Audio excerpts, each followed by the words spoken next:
Mahigit 500 PDLs na palaya sa ilalim ng Marcos administration.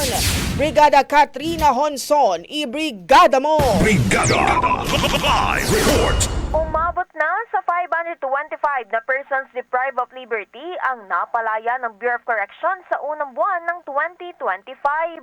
Ayon kay Bucor Director General Gregorio Pio Katapang Jr., ang pagpapalaya ay dulot ng iba't ibang mga dahilan tulad ng pagkakaroon ng expiring sentences, acquittals, parole grants at probation.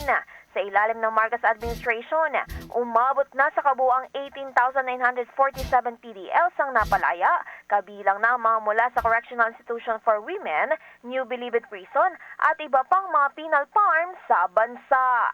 In the heart of changing lives, ito si Brigada Katrina Honson ng 105.1, Brigada News of Manila, The Music and News Authority. Brigada. Ang bahaging ito ay hatid sa atin ng Fast Relax. Tanggal ang sakit, ora mismo.